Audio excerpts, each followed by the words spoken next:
Welcome to vision TV news. Vision TV news కు స్వాగతం. కృష్ణా జిల్లా గుడివాడ నియోజకవర్గం తమ సొంత ఖర్చులతో రోడ్ల మరమ్మతులు చేయించిన టీడీపీ నాయకులు ఏడుకొండలను ప్రశంసించిన మాజీ ఎమ్మెల్యే రాబి వెంకటేశ్వరరావు. గుడివాడ పెద్ద ఇరుకుపాడులో తుఫాను ప్రభావంతో దెబ్బతిన్న పార్కు రోడ్డును స్థానిక నాయకులైన పూసాడపి ఏడుకొండలు తన సొంత నిధులతో మరమ్మతులు నిర్వహించడం అభినందనీయమని మాజీ ఎమ్మెల్యే రాబి వెంకటేశ్వరరావు అన్నారు. స్థానిక టీడీపీ నాయకులతో కలిసి రాబి వెంకటేశ్వరరావు మరమ్మతులు జరుగుతున్న రోడ్డును పరిశీలించి ఎమ్మెల్యే వెనిగండ్ల రాము సహకారంతో గుడివాడ పట్టణాన్ని మరింత అభివృద్ధి చేసేందుకు కృషి చేస్తున్నామని, ఈ సందర్భంగా టీడీపీ నాయకులు, కూటమి నాయకులు అందరూ కలిసికట్టుగా పనిచేయాలని, తన సొంత ఖర్చులతో అభివృద్ధి పనులు చేపడుతున్న టీడీపీ నాయకులను ఈ సందర్భంగా ఆయన కొనియాడారు. ఈ కార్యక్రమంలో జనసేన పార్టీ గుడివాడ ఇన్ఛార్జ్ బోరగడ్డ శ్రీకాంత్, దారపురెడ్డి మనీశ్వరరావు, దారపురెడ్డి శేషు, దారపురెడ్డి శేషగిరి, రాజనాల సురేష్, గ్రామ ప్రజలు తదితరులు పాల్గొన్నారు.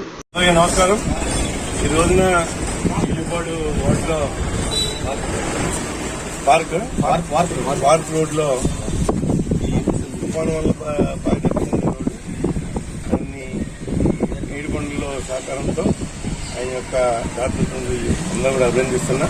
ఖచ్చితంగా ఈ విధంగా అందరూ కూడా ఎవరైతే సొంతుందో వారు కూడా వచ్చి ఆ ప్రాంతాన్ని అభివృద్ధి సహకరించాలి. అంతా కూడా జన్మభూమి క్యూ కూడా రేపు రాబోతుంది జనవరి నుంచి. తప్పకుండా వాళ్ళ యొక్క సేవలు, ప్రజల యొక్క సేవలు కూడా తీసుకుని ఈ ప్రభుత్వం పనిచేస్తుంది. రోడ్లు కానీ, డ్రైనేజీలు కానీ ఇవన్నీ కూడా మనం చేపడతాం. తప్పకుండా మొన్న కూడా బాబు గారు వచ్చినప్పుడు 30 కోట్లు అడిగాం మున్సిపాలిటీలో. దానికి ఎంతవరకు మనకి అలాట్మెంట్ అవుతుంది.